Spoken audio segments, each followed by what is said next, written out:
여러분 안녕하십니까? 첨단 국가의 초석 방위산업의 남희경입니다. 오늘은 지난 시간에 이어 우리 해군의 역사와 함정 세력의 구축 과정에 대해서 알아보겠습니다. 함께 하실 세 분 소개합니다. 먼저 함정과 해상무기 체계 전문가이시죠. 국방과학연구소 해상무기 개발본부장을 역임하신 송준태 박사 모셨습니다. 송준태입니다. 해군 전력의 전문가이시고 방위사업청 차장을 역임하셨던 김종민 제독 나오셨습니다. 안녕하십니까, 김종민입니다. 마지막으로 우리 해양군사력과 해군 전투의 전문가이신 배영수 제독 함께 하시겠습니다. 안녕하십니까, 배영수입니다. 이제 오늘은 지난 시간에 이어서요, 해군 전력에 대해서 이야기 나눠보겠습니다. 김종민 제독님, 예. 우리가 보통 이제 강한 해군이다라고 이제 얘기들 많이 하는데요. 과연 이 강한 해군은 이제 어떤 것을 갖추어야지 강한 해군이 되고요. 또 실제 해군력이 강한 국가를 예를 들어서 설명해 주시면 더 좋겠습니다. 예. 강한 해군이라고 하면은 바다에서의 이 해양 통제 능력, 즉 바다를 장악하고 마음대로 쓸 수 있게 하는 그런 능력과 더불어서 바다에서 군사력을 적의 그 육지에 투사할 수 있는 그런 능력, 이런 것을 보유한 해군인데, 특히 세계 어느 바다에서 간에 그와 같은 능력을 발휘하고 유지할 수 있는 그러한 그 이 실질적인 그런 능력을 보유한 국가라고 이렇게 할 수가 있겠습니다. 예를 들면은 미국이 이제 미 해군이 유일하게 세계에 그러한 능력을 갖고 있는 유일한 나라인데, 미국은 10척의 핵 추진 항공모함과 그다음에 50여 척의 핵 추진 잠수함, 그리고 10척의 상륙작전용 항공모함, 그리고 80여 척의 이지스급 구축함 순양함을 보유하고 있습니다. 따라서 이러한 능력은 세계의 2, 3개 해역에서 동시에 전쟁을 수행할 수 있는 그런 능력을 갖춘 국가라서 아마 초강대국의 역할을 수행할 수 있는 유일한 국가라고 할 수가 있겠습니다.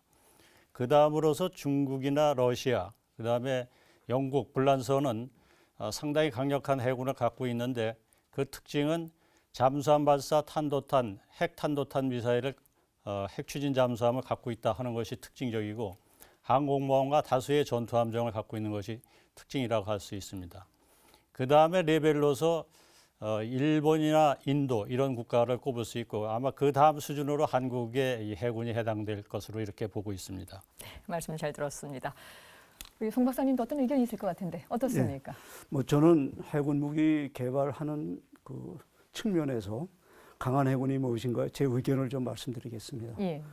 그 계속 변화하는 전쟁 양상, 그리고 기술이 발전하는 추세에 맞춰서 자국의 그 전장 환경에 그 맞는 그 창의적인 무기 체계, 또 해군 무기 체계를 구상해내서 그걸 독자적인 기술 능력으로 생산해내는 그런 나라의 해군이 전 그 해군도 강한 해군이다, 이렇게 말씀드리고 싶습니다. 대표적인 예가 스웨덴과 이스라엘이겠습니다. 그 나라는 그 규모가 작습니다, 해군이. 그러나 상대방들이 감히 무시할 수 없는 정예 해군력을 갖고 있습니다. 예. 이유는 그 나라들은 독자적으로 자기네만의 독창적인 무기체계를 전부 동원해서 해군력을 건설했기 때문입니다. 특히 우리나라는 뭐 잘 아시다시피 일본, 중국, 러시아 같은 강력한 해군을 가진 나라에 둘러싸여 있습니다. 그럼 우리나라가 그 나라와 똑같은 수준의 해군력을 갖는 것은 우리 국력에 비추어 볼 때 상당한 무리를 가져올 수 있습니다. 그래서 이런 측면에서 저는 아까 예를 들어드린 스웨덴이나 이스라엘처럼 독자적인 무기체계를 독자적으로, 그러니까 창의적인 무기체계를 독자적으로 생산할 수 있는 해군력을 가져도 그것이 강한 해군이 아닐까, 이런 측면에서 말씀드렸습니다. 굉장히 또 중요한 말씀을 주셨는데요.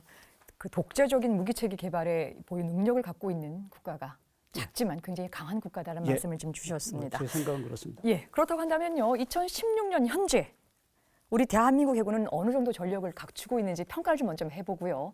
그 평가를 바탕으로 해서 이 앞으로의 이 전력 발전 방향을 어떻게 좀 잡아야 될지를 이제 말씀을 좀 듣고 싶은데요. 먼저 이 배영수 제독께서 좀 평가를 좀 간단하게 좀 내려주시죠. 2016년 그 뭐 군사 전문 잡지에 의하면은 대략적으로 한국 해군의 수준을 세계에서 한 12위에서 13위 정도의 수준으로 이제 보고 있는 것 같습니다. 또 이제 그 아무래도 우리나라가 이제 그 북한 대비해서는 나중에 말씀이 나오겠지만 이제 주변국 대비해서는 우리 관심 사항이기 때문에 때로는 이제 그 워게임도 하고 이러는데요. 이때는 이제 양적 질적인 그 분석을 기준으로 합니다. 아까 잠깐 그 김재동님께서도 말씀하셨지만은 일본에 대해서 거의 그 워게임이나 이런 걸 수준으로 봤을 때 한 5분의 1 정도 수준으로 보고 있습니다. 그리고 중국에 대비해서는 중국이 이제 그 동해 함대가 있고 뭐 남해 함대가 있고 이제 3개 함대로 구성이 돼 있거든요. 주로 이제 우리나라에 영향을 미치는 그 전력을 기준으로 해서 그 평가를 하고 있는데요. 한 1대 한 4.5 정도 우리의 현주소가 그렇습니다. 이제 세계 12에서 13위 정도 한다라고 이제 말씀을 주셨는데요. 그렇다고 한다면 김종민 제독 여쭙겠는데요. 세계 12에서 13위 앞으로의 이제 한국 해군이 나가야 될 발전 방향 어디에 좀 맞춰볼까요? 예, 지금까지 한국 해군은 1980년대 말에 이 장기 전력 발전 계획을 수립을 해서 95년경에 이제 대양 해군을 기치로 해가지고 지금까지 전력 발전을 쭉 수행해 왔습니다. 장차는 큰 틀에서 볼 때 이제는 그 육해공 해병대와 합동으로 이 전장을 관리하고 전투를 수행해야 되는 그러한 시대이기 때문에 가장 중요한 것이 소위 NCW 네트워크 센트릭 워페어에 중점을 두고 이제 발전을 시켜야 될 그런 부분이라고 합니다. 이 부분은 실제로적으로 감시 정찰을 하는 그런 ISR, 그다음에 G 통제 통신 부분의 C4I, 그다음에 장거리 정밀 타격을 할 수 있는 PGM 이 분야가 서로 네트워킹이 된 그런 시스템을 갖춰야 되고 이것이 육해공군 해병대의 무기 체계와 같이 연동이 되는 그런 상태로 발전하는 것이 아주 중요합니다. 현재 해군이 갖고 있는 그런 기동 전단 요 수준 가지고는 실제 유사시에 대비할 수 있는 그런 능력으로는 상당히 부족합니다. 왜냐하면은 해군의 기본 함정의 운영 체계는 3개의 그런 구분을 해서 하나는 작전에 투입하고 하나는 교육 훈련하고 하나는 정비를 하는 그런 시스템입니다. 따라서 1개 기동 전투단의 능력 가지고는 그 실질적인 그 힘을 발휘하기가 힘들고 3개 기동 전투단이 되는 기동 함대의 전력의 수준이 확보가 꼭 필요합니다.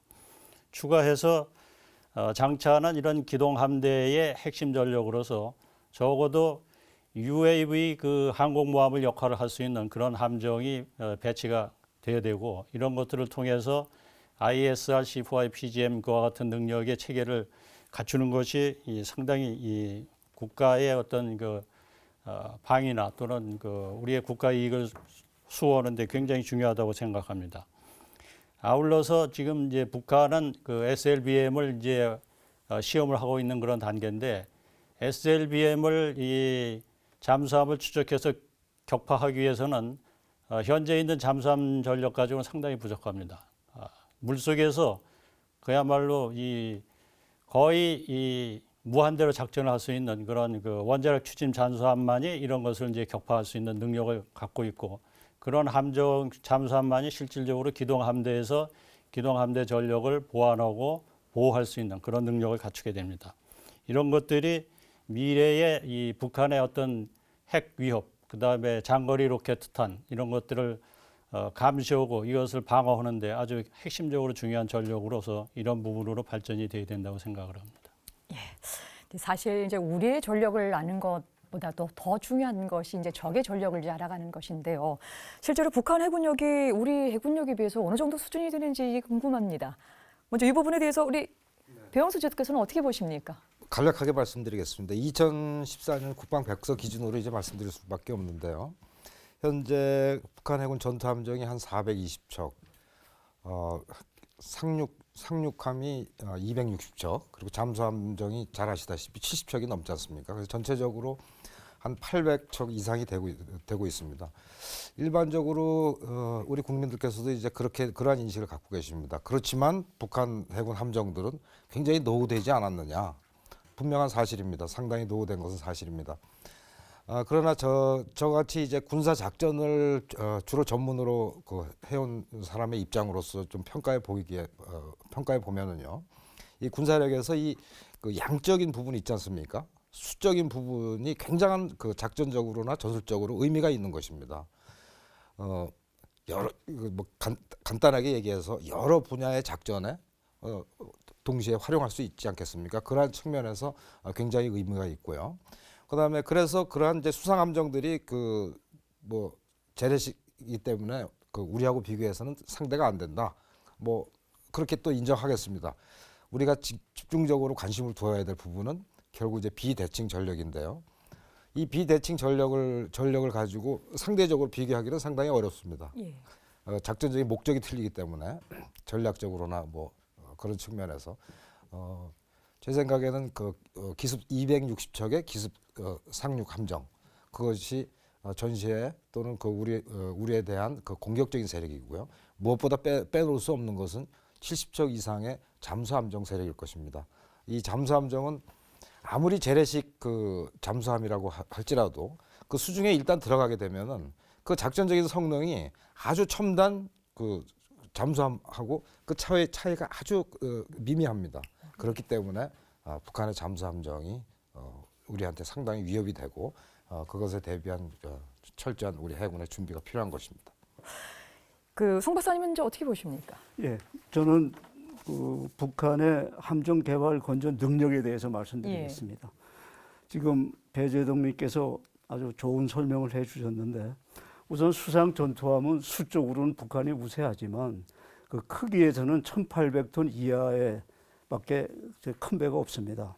또 비대칭 전력을 위해서 고속정을 다수 보유하고 있는데 2015년 2월에 북한이 그 신형 그 유도탄 발사를 하면서 자기네가 새롭게 개발한 고속정을 공개한 적이 있습니다. 그때 사진을 보면 그 고속정 위에 탑재된 그 레이더가 상용 레이더였습니다. 아주 수준이 낮은. 뭐 그걸로 봐서 제 생각에는 북한의 수상 전투함의 그 개발 건전 능력은 아직은 답보 상태에 있다. 이게 제 판단이고요. 이제 아까 말씀하신 그 잠수함 분야인데요. 1996년 9월에 동해안에서 상어급 그 북한 잠수함이 납포된 적이 있습니다. 그때 제가 실제로 기술 조사를 한 경험을 토대로 말씀드리겠습니다. 당시 조사를 해보니까 잠수함에서 가장 큰 핵심 기술인 후판 용접 기술은 중하라고 볼 수밖에 없었습니다. 또 그때 사용된 그 이제 탑재된 장비나 부품들도 매우 조잡했습니다.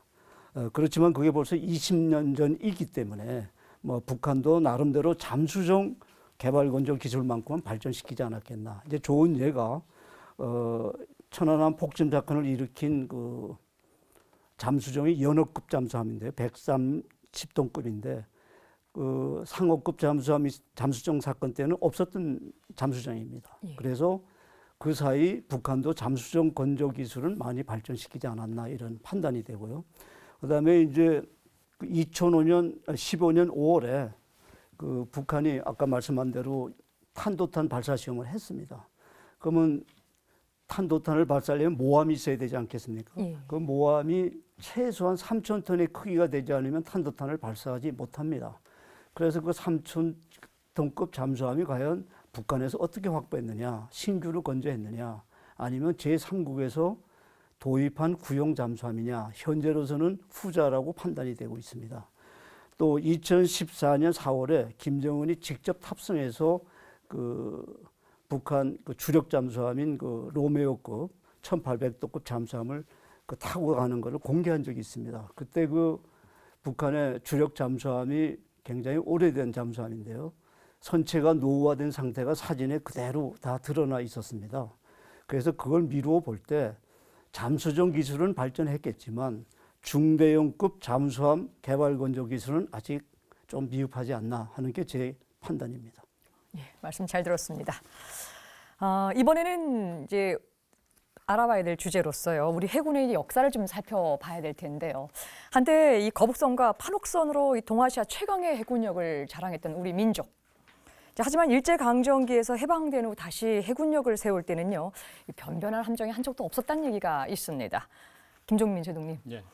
그 우선 이제 해군 창설 과정을 좀 간략하게 좀 알고 싶습니다. 예.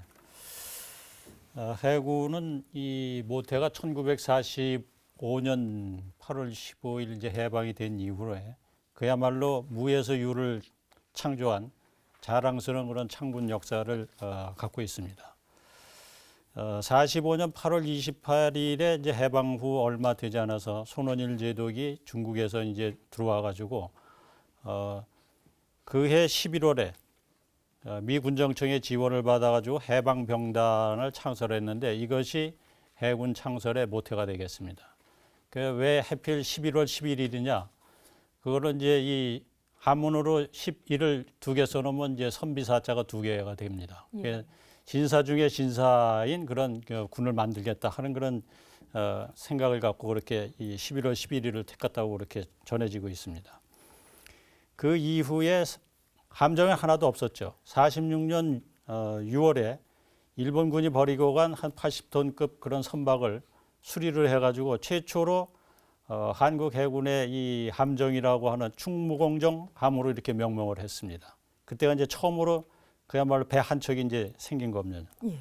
그 이후에 이제 46년, 47년 거치면서 일본 해군이 버리고 간 그 소해정, 그 다음에 미국 해군에서 이 받은 그런 소해정 한 30척 갖고 이제 해군을 시작하게 된 겁니다. 그래서 6.25 전까지 이 한국 해군이 갖고 있는 그런 함정들은 백두산 이제 나중에 이제 백두산호가 나오겠지만은 백두산호가 그해 4월에 한국에 들어왔죠. 50년 4월에. 그때 한 척하고 나머지는 전부 다 이 보조 함정 요 정도 수준이었죠. 백두산만이 유일하게 3인치포가 달려있는 함정이었습니다. 그러니까 상당히 열악한 과정에서 이제 출발을 했다고 할 수가 있겠습니다. 해군 창설 이야기를 하면서 빼놓을 수 없는 인물이 손원일 제독인데요. 그야말로 해군의 아버지라고 불리는 손원일 제독, 어떤 인물이고요. 특히 우리 해군 전투력 구축을 위해서 어떤 업적을 남겼는지 궁금합니다. 이번에는 배영수 제독께서 설명해 주시죠. 네.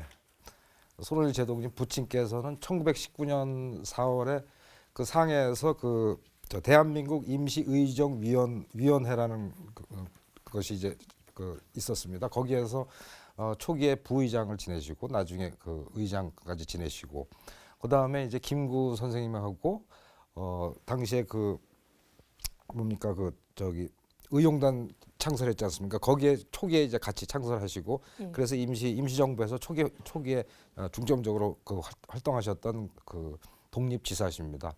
그 목사님이셨는데 손정도 목사님의 이제 그 셋째 아들로 태어나셨는데요. 이분이 이제 독특하게도 이제 1926년에 17살에 이제 그 상해로 가셔가지고 거기에 중앙대학교에 그 항해학과를 들어가시게 됩니다. 당시에는 이제 그 우리나라 한국 사람들은 일본 해군 사관학교에 들어갈 수가 없었습니다.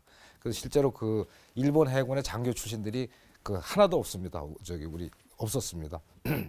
그 육군하고 틀리게 말이죠. 그래서 거기서 항해학교를 졸업하시고 이분이 이제 블라디보스토크에서 일본 요코하마를 거쳐서 독일 함부르크까지를 왕복하는 그 외항선을 그 한동안 타셨던 것 같아요. 그러니까 당시로서는 그러니까 사실은 좀 오픈 마인드 되고 신지식인이라고 그렇게 말씀드릴 수가 있겠죠. 그러다 보니까 이제 결국은 이제 그 기본적으로 아버지 영향을 받아서 이제 확실한 그 국가관을 가지게 되셨고요. 그렇기 때문에 이분이 1945년 8월 10월 해방이 된 다음에 한국에 바로 들어오셔가지고 그 해군 창설하겠다고 벽보를 붙이고 다니신 것이 그 8월 21일입니다.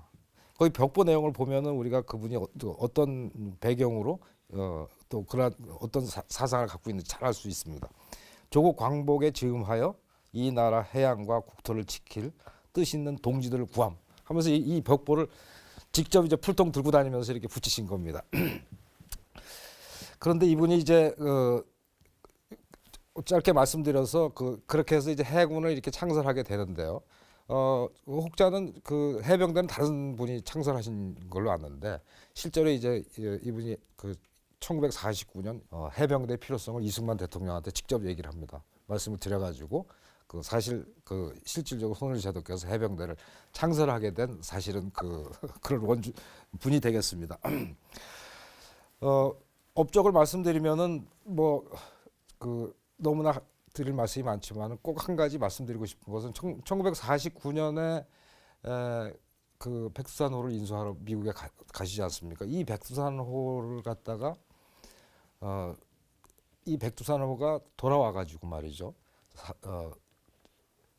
1950년 4월 10일인가에 들어오게 되죠. 근데 이제 얼마 후에 이제 바로 6.25가 발생되는데 전쟁 초기에 바로 그 북한이 그 부산 지역에 그 특수부대를 침투하게 되지 않습니까? 사실은 그 당시에 거의 그 풍전등화 같은 상태였기 때문에 몇 명의 그 특작 부대가 부산 지역에만 침투해도 사실은 굉장히 위험한 상황이었습니다.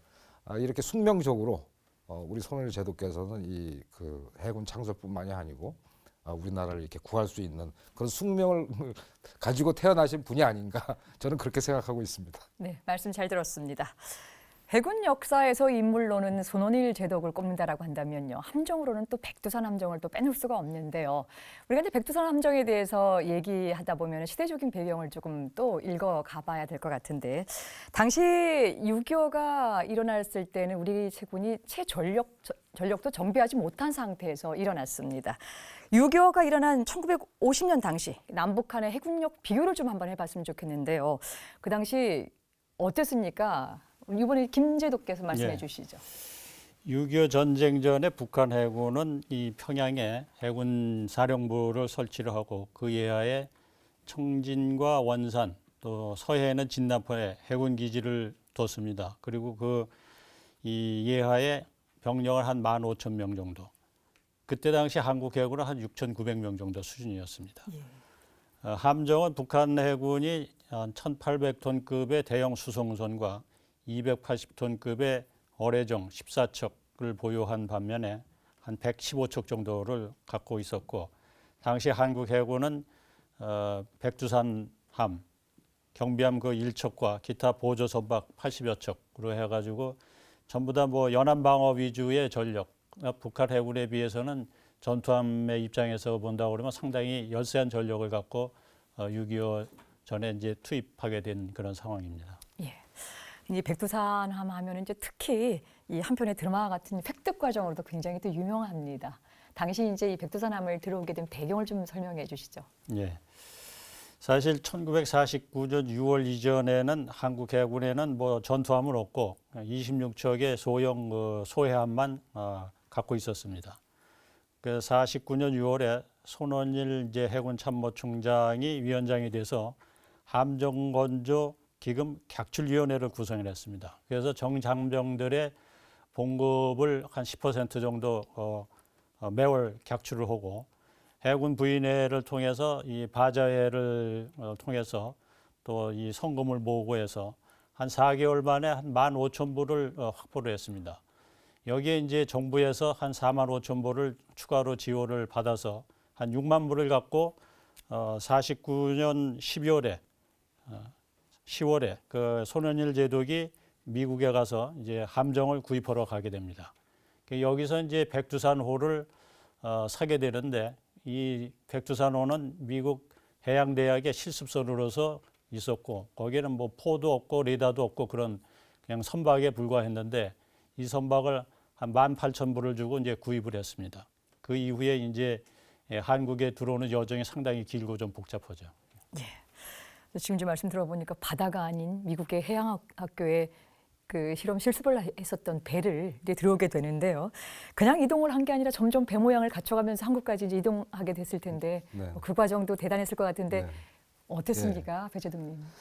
그 뭐 한편의 소설 이야기 같습니다. 그 당시에는 사실은 그 한국 사람이 미국까지 간다는 것 자체가 거의 불가능한 뭐 그런 상황이었는데요. 손원일 제독께서 인솔해서 간 인원이 20명입니다. 거기다가 아까도 말씀이 나왔습니다만은 이 백두산호가 이제 7단 약 한 500톤 정도 되는 배인데 뭐 대양에서 이렇게 전투하던 그런 배가 아니고 사실 미국의 이제 2차 대전 당시에 동서 해안의 연안을 방어하던 이런 배거든요. 이제 전쟁이 2차 세계 대전이 끝나고 그래서 무장은 다 해제하고 이제 그 상선 그 학교에서 일반 해양 학교에서 그 항해 실습용으로 이렇게 쓰던 것이었고 또 당시에 갔을 때는 기록에 보면은 그 기관실이 반이 물에 차 있었다고 그래요. 거기다 뭐 녹슬은 건 말도 못하고. 근데 그거를 다 손질하고 기관을 살려서 한국까지 항해했다는 것은 지금으로서는 도저히 상상이 안 되는 겁니다. 어쨌든 간에 거기다가 이 배가 마침 뉴욕 그쪽 뉴저지 쪽에 있었지 않습니까? 그래서 뉴저지 쪽에서 출항을 해가지고 마이애미를 거쳐서 그다음에 파나마 운하 그렇게 해서 하와이까지 가서 하와이에서 이제 드디어 이제 3인치 포를 거기서 이제 탑재를 하고 괌에 와서 괌에서 이제 그 탄약을 적재하고 500톤밖에 되지 않은 배입니다. 이거를 17명이 정원이 또 70명인데 이것이 17명이 그것을 그 함정을 인솔을 해서 한국까지 왔다는 거는 송 박사님 거의 이거는 뭐 기적에 가까운 그 스토리입니다. 그래서 저도 이런 그 스토리를 들으면서 그 당시에는 근데 이 승조원들이 얼마나 기쁜 마음으로 그 일을 했느냐면은 첫째 우선 미국을 간다는 것이 우리나라에서는 정말 힘들었던 일이고 그리고 이 전투함을 처음으로 갖는다는 것. 아까 그 해군을 창설했더라도 거의 연안을 떠나보지 못한 그런 배들밖에 없었거든요. 그러니까 백두산호를 기해서 이제 드디어 이제 그 진해항의 바깥으로 나가서 작전을 수행할 수 있는 능력을 갖게 됐다는 것. 그리고 대항을 진짜로 한국 해군 처음으로 태평양을 건너서 진해항에 들어왔다는 것. 그래서 승조원들이 자부심이 뭐 엄청났다고 합니다. 예. 지금 잠깐 듣습니다만은 이 백두산함을 확보했다라고 하는 것은 결국 기적과 같은 일이다라는 말씀을 좀 주셨는데요. 자, 그런 의미에서 이 백두산함을 확보하고 운용했다라고 하는 것이 우리 한국 해군 역사에 있어서 어떤 의미를 가질까요? 첫째로 저는 우리 해군이 성금으로 배를 구입했다는 것. 해군이 다 가족까지 일치돼서 해군 부인회에서는 싹바느질하고 뭐 이런 돈을 계속 모으고 이렇게 하다 보니까 그 당시에 사회에서 독시가들이 또 많이 참여를 해서 그렇게 해군에 돈을 성금을 보내줬다고 그래요. 대표적인 사례로 보면 과거에 조그만 배 단4천이라는 배가 있었습니다. 그래서 저는 해군에서 함정에 이름을 붙일 때 산이나 뭐 도시 이름 이렇게 해서 사천시를 대표하는 줄 알았거든요. 예. 근데 이분이 사실 단사천이라는 분이 계셨더군요. 지금 아직도 그 회사가 존재하는데요. 한국 제주의 원조랍니다. 그분이. 그래서 우리나라 그분의 성금으로 그 배를 사왔답니다. 그래서 사천함 이런 식으로 당시에는 우리 해군 선원일 제도를 유지해서 그런 성학자들이 해군들이 너무나 이 부분에 대해서 노력을 많이 하고 했기 때문에 국민적으로도 인정을 하고 해서 그렇게 온 국민의 통연일체가 될 수 있었다. 백두산함을 중심으로 이것이 첫 번째 저는 우리 백두산의 의의이고요. 두 번째는 최초로 포라는 것을 제대로 다뤄본 배입니다. 3인치 포. 이것을 운영을 해서 6.25 때 실제 최초의 해전을 수행해서 승리했다는 사실. 이것이 두 번째 의의고요. 마지막으로는 대항을 500톤이라는 게 그분들이 글을 써놓은 거 보면은 뉴욕항을 딱 출항을 했는데 거의 파도에 파묻혀갖고 아무것도 보이지가 않더라는 그런 표현했습니다. 그걸 가지고 태평양을 건너서 이렇게 한국까지 왔다는 것은 우리 한국 해군이 앞으로 대항 해군으로 나갈 수 있는 기반을 구축한 배다. 이렇게 세 가지 정도로 의의를 말씀드리겠습니다. 네, 말씀 잘 들었습니다. 여러분께서는 지금 첨단 국가의 초석 방위 산업을 시청하고 계십니다. 1950년 6월 25일 부산 북동쪽 54km 해상에 무장병력 600여 명을 태운 1000톤급 북한 무장수송선이 나타났다.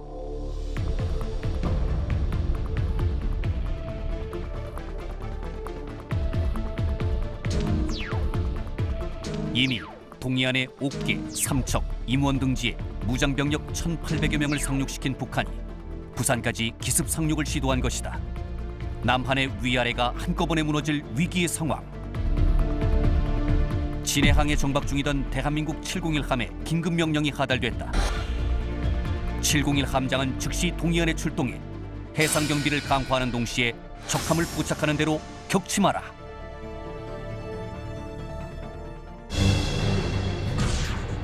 이 배가 바로 대한민국 최초이자 유일한 전투함인 PC-701 백두산함이다. 창설 초기 변변한 전투함 한 척 없었던 우리 해군.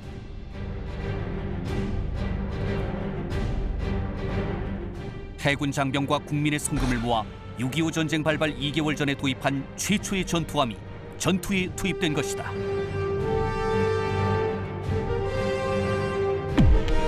부산 연안에서 정체불명의 무장 수송선을 마주한 백두산함.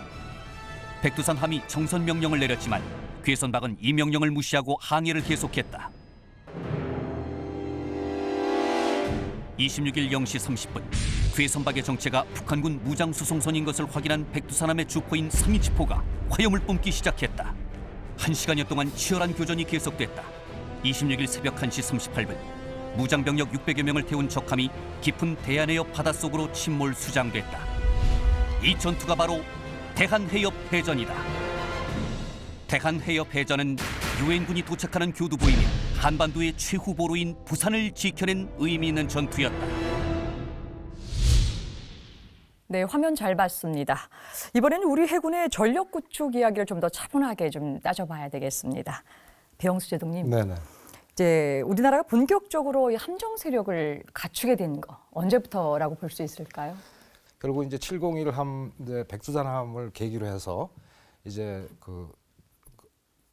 미 해군에서 2차 대전 때 쓰던 그런 배들을 집중적으로 저희들이 구매를 해가지고 가져와가지고 이제 한국 해군이 이제 제대로 된 좀 함대를 갖다가 구축하게 된 거죠. 거기에 아주 재밌는 스토리들이 많이 있습니다. 당시에 손원일 제독께서 백두산호를 인수하러 미국에 딱 도착을 했는데, 그래서 거기 이제 항구에 가 보니까 배들이 엄청나게 질비한 겁니다. 거기에 그 배들이 이제 거의 2차 대전 당시에 쓰던 이제 배를 그냥 다 널려놓고 있는 겁니다. 전부 다. 그러니까 이분이 사실은 백두산호 한 척을 인수를 하러 갔는데 이제 욕심이 나신 거죠. 그래가지고 사실 세 척을 더 구매하게 되는 겁니다. 미 측하고 협상을 해가지고 실제로는 그래서 백두산호를 18,000불에 구매했다고 그래요, 기록에는.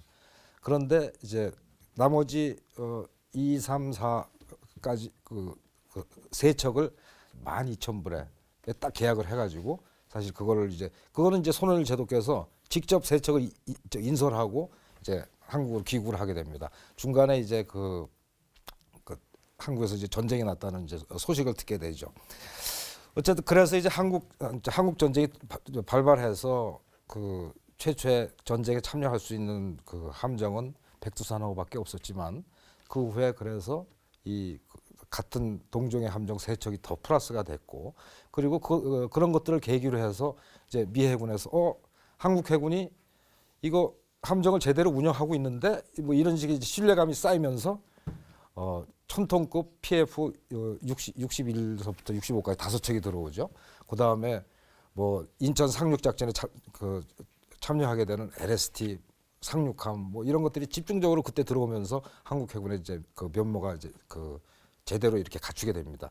지금 생각해 보면은 이렇게 뭐 별일 아닌 것 같지만, 해방 후에 우리 민족들 사이에, 국민들 사이에 도대체 얼마나 몇 명이나 배를 운영한 사람들이 있었겠습니까? 전 참 신기합니다. 그런 것들, 그분들이 모여가지고 갑자기 늘어나 이 배들을 항해하고 뭐 기관을 운전하고 수리하고 포를 쏘고 했다는 것 자체가 상당히 정말 기적적인 일이 아닐 수 없는 것이죠.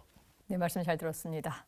물론 충분한 수준은 아니었겠지만요. 그렇게 함정을 도입해서 운용하려면요, 해군 기지나 교육시설 같은 게 꼭 필요했을 것 같거든요. 이 김정민 제독님, 예. 그런 부분은 상당히 굉장히 궁금한데 어땠습니까? 그렇습니다. 함정을 운영을 하려고 그러면은 거기에 승함하는 그런 승무원들의 어떠한 기술 수준이 상당히 높아야 되는데, 당시 이제 해군의 선각자들은 그런 것을 감안해서 1946년 1월 17일에 해군사관학교를 창설을 해서 장교를 양성하기 시작했습니다. 그 이후에 그 다음 달 46년 2월에는 신병교육대를 설립을 해서 갑판, 기관, 통신 등 함정 운영에 필요로 하는 전문 병과를 요원들을 양성하기 위해서 이런 학교를 설치를 해서 교육을 시켰습니다. 그리고 47년 1월 20일경에는 진해의 함정 운영에 꼭 필요한 항해학교, 기관학교, 통신학교 등 이런 것을 설치해서 전문적으로 이제 부사관들 이런 걸 양성을 했고 49년에는 포술학교, 신호학교 이런 것을 설치해서 함정이 전투를 할 수 있는 그런 이 요원들 이런 것들을 양성을 했습니다. 말씀 잘 들었습니다. 이제 미 해군을 도입했었던 그 시기예요. 해군 공창이 운영되었다는 말도 있습니다. 이제 당장 도입한 함정을 정비 유지하는 임무가 물론 있었겠고요. 차후 독자적인 함정 개발 건조 시대로 가기 위해서 이제 해군 공창의 역할이 참 중요했을 것 같은데요. 송 박사님, 우리 이제 초기 해군 공창의 기술 수준이 좀 어찌했는지, 그다음에 조금 더 시간이 지나서 이 70년대 초반은 좀 어땠는지 조금 나눠서 조금 말씀해 주시죠. 예. 제가 당시 해군 공차에 근무를 했기 때문에 네. 이거는 명확하게 답변을 드릴 수 있을 것 같습니다. 예. 어떤 해군이라도 함정을 독자적으로 운영하려면 함정을 운영하는 그 운영 요원을 뭐 확보하고 이제 교육 훈련을 시켜야 되겠죠. 근데 그보다도 더 중요한 거는 함정을 독자적으로 정비하고 수리하는 그런 시설, 설비, 그다음에 장비, 인력이 필요합니다. 그래서 이제 진해 해군 공창이 어떻게 그 높은 수준의 기술 능력을 갖추게 되냐면 그 미 해군이 그 대대적인 군원 또 기술 지원을 1960년대에 하게 됩니다. 그래서 이제 해군 공창이 결과적으로 그 아주 수준 높은 정비 유지 능력을 갖추게 되는데 그 이유는 한국배 자체가 미국에서 도입한 대형 함정이기 때문에 그것을 수리하기 위한 수준으로 맞춘 겁니다. 또 한편으로는 그 미 해군 함정이 한국 항구에 기항을 많이 했습니다. 근데 그 배들도 우리 해군 공창에서 수리를 할 수 있게끔 하기 위해서 그 수준이 굉장히 높게 갖춰진 겁니다. 제가 실제적으로 높은 그 사례를 하나 말씀드리면은 당시 이제 우리나라 공업 수준은 경공업 수준에 치중해 있었는데 뭐 설탕 같은 걸 만드는 이제 정도인데 그 설탕을 만들려면은 대형의 그 샤프트 아주 큰 구조물이 뺑뺑 돌아야 됩니다. 그런데 그것을 국내에서 가공하거나 할 수 있는 시설이 전혀 없었습니다. 그런데 이제 진해 해군 공장은 배들이 전부 크기 때문에 가장 큰 구조물이 기관과 프로펠러를 이어주는 추진축이라는 게 있습니다. 그것을 수리하려면은 우리나라에서 당시 가장 크고 가장 정밀한 선반 공작 기계를 갖고 있던 기관이 진해 해군 공창입니다.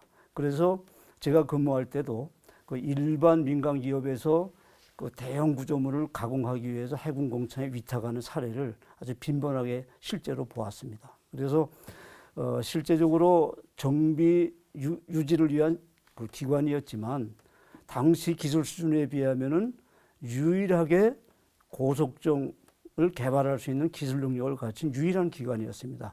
그래서 첫 번째 고속정 개발 건조가 해군 공창에서 시작된 겁니다. 예.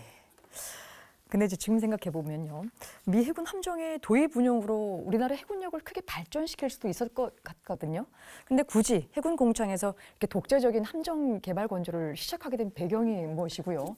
좀 한 가지 더 나아가서 그 당시 했었던 사업 주로 어떤 것들이 진행이 됐나요? 그 60년대하고 70년대는 그 북한의 해군 세력이 아주 막강했습니다. 왜 막강했냐면 구소련으로부터 양여받은 고속 유도탄정이라든지 고속 함정이 아주 많았습니다. 또 그 당시에는 수시로 그 간첩선을 난파했습니다. 그 간첩선들의 속력이 최소 35나트입니다. 그런데 우리 해군이 운영하던 그 함정들은 아까도 말씀드렸지만 미 해군이 쓰던 태역 함정이기 때문에 다 대형입니다.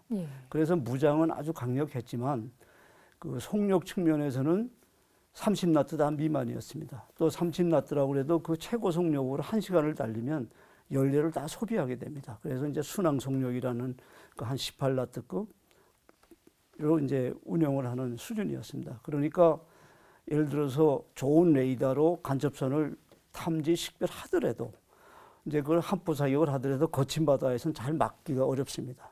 그러니까 뻔히 보고도 놓치는 사례가 당시에는 아주 많았습니다. 너무 안타까웠죠. 그래서 그 해군에서 그렇다면 우리도 빠른 속력을 가진 고속정을 개발 건조하자. 그래서 해군공창에서 이제 개발 건조를 시작하게 된 겁니다. 맨 처음에 해군공창에서 개발 건조하게 된 그 고속정이 수중익선입니다. 너무나 이제 일반 시청자분들께서는 잘 모르시는 특수 선박이기 때문에 제가 간단히 설명드리면 선체 밑에 날개를 달아서 달리게 되면은 날개에 양력이 생겨서 선체를 물 위에 띄웁니다. 예. 그럼 저항이 없어지기 때문에 배는 더 빨라집니다. 그래서 파도가 쳐도 고속을 유지할 수 있는 특수 선형 선박입니다.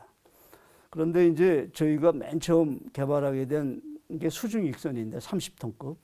그 개발 책임자가 박선영 중령님 씨라고 이제 회사 식기생이신데 그분이 그 당시로서는 그 기술 추세를 가장 잘 아는 분이었습니다. 그런데 왜 그분이 그렇게 어려운 그 고속정을 선택했을까라고 생각해 보면 이 파도가 쳐도 고속을 발휘할 수 있기 때문에 좀 기술적으로는 어렵지만 간첩선을 내 손으로 꼭 잡겠다 하는 의지 외에는 제가 달리 설명할 방법이 없습니다 지금. 또 그런 뭐 30톤 수중익선에 대해서는 뭐 다음 기회에 제가 직접 참여했기 때문에 자세하게 설명을 따로 드릴 거고요. 그 외에도 페로 시멘트 보트라는 게 있는데 그건 시멘트하고 강망을 같이 합쳐서 쓰는 재료인데 뭐 지금도 그런 배가 좀 드물죠. 또 하나는 선체 위에다가 그 비행기용 프로펠러를 직접 단 에어보트라는 게 있습니다. 아주 그 당시로서 낯선 기술을 적용한 보트들을 많이 개발했습니다. 네, 아쉽게도 그 30톤 수중 익선 또 아까 말씀드린 그런 소형 보트들이 다 실용화되지는 못했습니다. 다만 그 무모하지만 과감하게 도전하는 그런 정신적인 자세는 이제 그 후에 이어져 가지고 우리나라가 이제 드디어 다음에 고속정 개발에 성공하게 되는 그 바탕이 됐다고 생각을 합니다.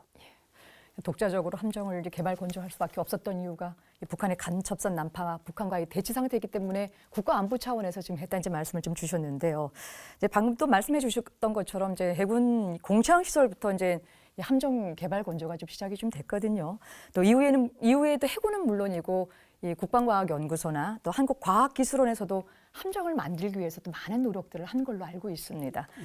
근데 이제 함정이라는 게요, 특정 연구팀이 만들어진다고 해서 이 무기 체계가 개발될 것 같지는 않거든요. 그래서 이 연구와 건조를 담당할 어떤 이 조직이나 또 인력 구성이 좀 있었을 것 같은데 어떻습니까? 예.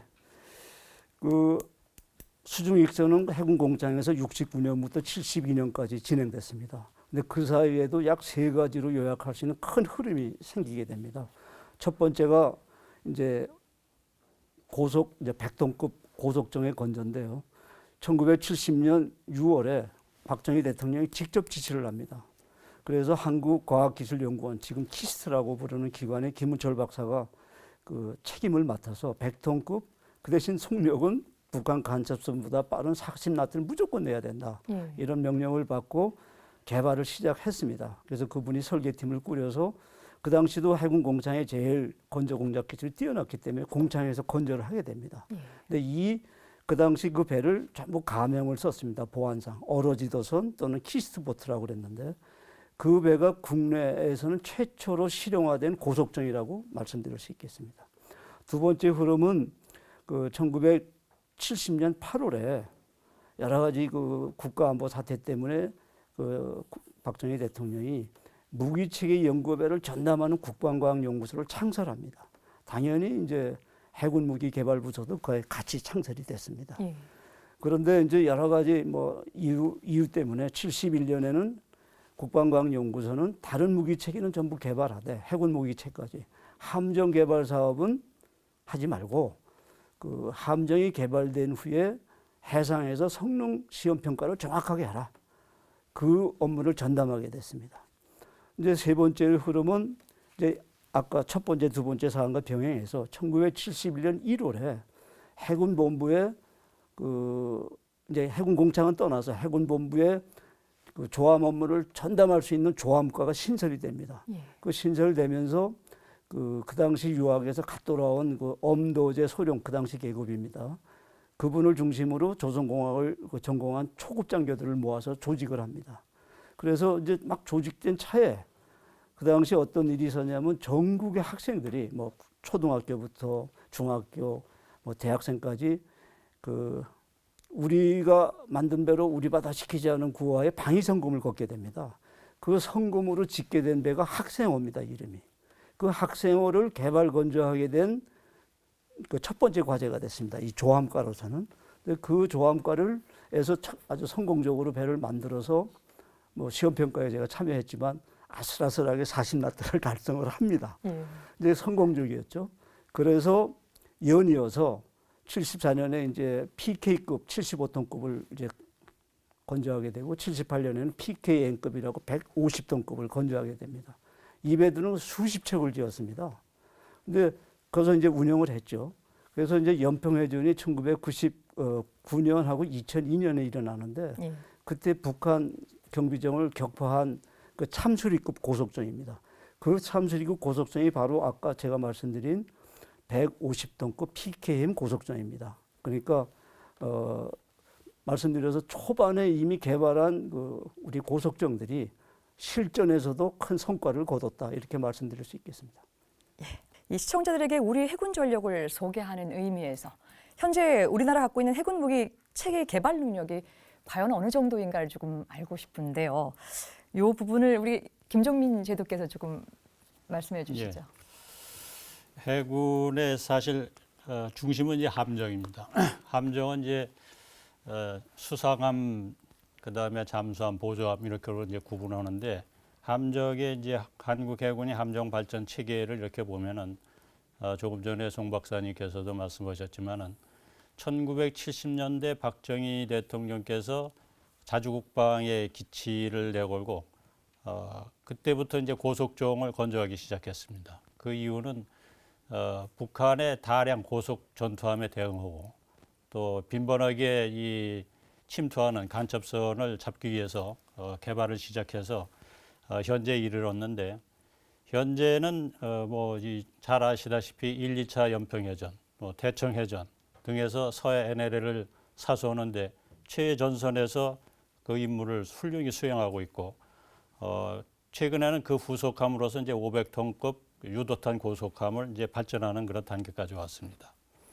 1980년대에 들어서 또 다른 이제 중요한 이적표가 있는데 1200톤급의 초기함과 1500톤급의 호위함을 이제 개발하게 됩니다. 이 함정에는 소위 전투 체계의 초기 단계인 사격 통제 장치들이 다 장치가 돼가지고 굉장히 정확하게 표적을 추적하고 격파할 수 있는 그런 능력을 갖추게 되고 이러한 그 함정들이 지금 우리의 전후방 해역에서 NLL을 사수하거나 방어를 하는데 큰 역할을 수행하고 있습니다. 1990년대 들어서는 이제 한국형 구축함인 이제 KDX-1 이것이 이제 시작이 되고 전후방 해역에서 이제 우리의 주력함으로서 활동을 하게 됩니다. 그래서 KDX-1 한 3,800톤급, KDX-2는 한 4,500톤급으로 이렇게 구분이 되는데 KDX-2 같은 경우에는 인도양에서 우리 상선을 보호하고 해적을 퇴치하는데 그런 작전에도 이제 투입되고 있습니다. 2000년대 들어서 이제 꿈의 구축함이라고 하는 이지스 구축함을 이제 건조하게 됩니다.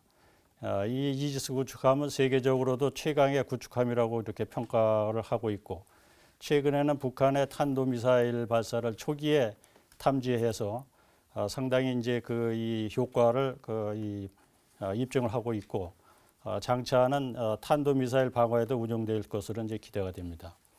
그 외에 이제 특기 활반한 함정은 대형 상륙 수송함인 독도함, 그 다음에 이 수상함과 잠수함, 구조함, 기뢰 탐색함 이런 것들로 구성이 된 그런 함정 체계들로서 북한의 그 탄도탄 발사하고 나서 잔해를 수거하는데 아주 그 정확하게 신속하게 이렇게 확보해서 분석하는데 아주 큰 도움을 주고 있습니다. 예.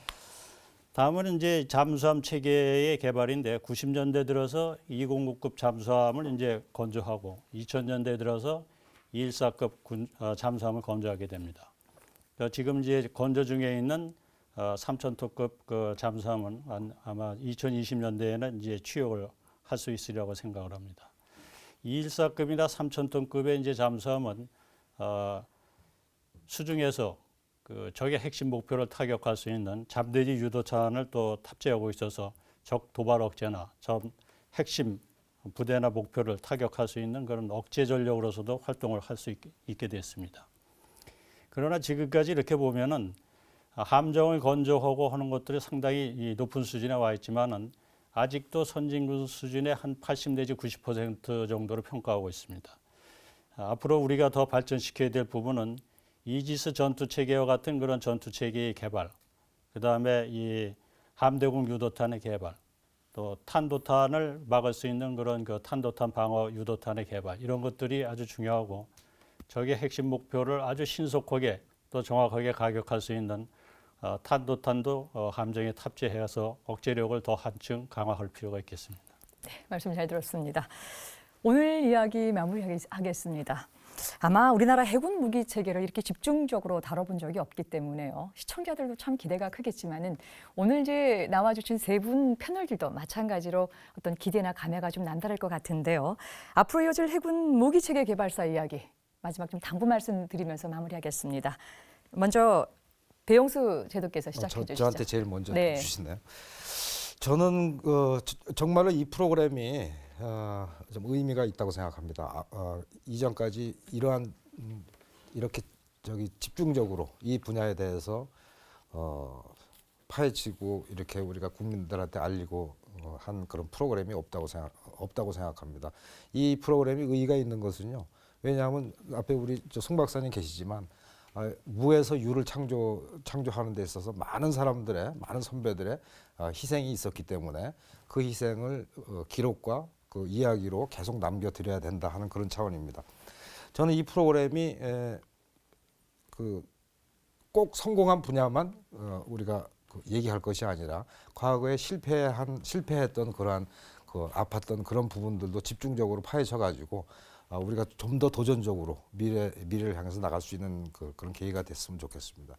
예를 들어서 우리의 보통 이제 선진국에서는 연구 개발 사업의 성공률을 한 20% 정도로 보는 것 같습니다.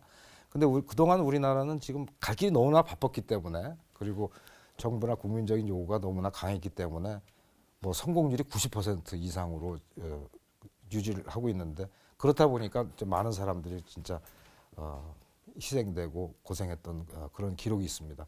앞으로는 더 앞서가야 되기 때문에 실패가 더 많을 것입니다. 그래서 우리가 과거에 실패했던 그런 경험을 우리가 오늘에 와서 다시 이야기를 해서 미래에 지속되는 실패를 우리가 좀 더 고귀하게 관리해 나갈 수 있는 그런 계기가 됐으면 좋겠습니다.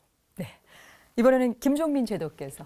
예, 저는 쭉 이런 일을 해오면서 이제 상당히 이 옛날이 이제 그립다 하고 이제 말씀을 드릴 수 있는 부분이 사실 박정희 대통령 시대 때부터 자주 국방을 하면서 국방 관련 또 방위력 개선 관련 예산이 굉장히 많았습니다. 심지어는 이제 방위성금까지 다 포함을 해서 그렇게 투자를 했는데 그러한 것들이 지금까지 쭉 집적이 돼서 아마 북한의 도발을 억제하고 한국의 번영을 가져왔다고 이렇게 생각을 합니다. 지금 그때와 마찬가지로 이제 앞으로 미래를 이제 이 프로그램을 진행하면서 미래를 내다본다 그러면은 국방과학연구소의 그런 이 첨단 과학기술 인력을 확보하고 여기에 국방 R&D 재원을 대폭적으로 증강해서 그런 부분들을 더 심화시켜야 된다고 봅니다. 나아가서 이 클라우즈비츠가 전쟁의 삼위일체라고 해서 국민과 정부와 군대 이것이 혼연일체가 될 때 전쟁에 이길 수 있다 하고 얘기를 하는데 앞으로 이런 방위 사업이나 이런 부분에서도 국민들의 성원, 그다음에 정부의 지원, 군과 국방과학연구소를 포함한 거기 구성원들의 열정과 헌신 이런 것들이 모아질 수 있는 그런 방향으로 프로그램이 좀 진행됐으면 하는 바람입니다. 네, 마지막으로 송준태 박사께서. 네, 이미 두 분께서 좋은 말씀을 해주셨기 때문에 짧게 말씀드리겠습니다. 평생 해군 무기 체계에 몸담았던 한 사람으로서 이 프로그램을 통해서 그동안 수많은 사람이 흘렸던 땀, 고뇌 그리고 열정을 일반 분들한테 널리 알려드리게 돼서 매우 기쁘게 생각합니다. 또 그런 의미에서 국방TV에 감사드립니다. 오늘 세 분 말씀 정말 감사합니다. 첨단 국가의 조석 방위산업. 저희는 2시간 동안 항해 준비를 마치고요. 다음 시간부터는 본격적으로 해군 무기체계 개발사의 항해를 시작하겠습니다. 과연 어떤 얘기가 펼쳐질지 많이들 궁금하실 텐데요. 많은 관심과 기대 부탁드리겠습니다. 끝까지 함께해 주셔서 고맙습니다. 안녕히 계십시오.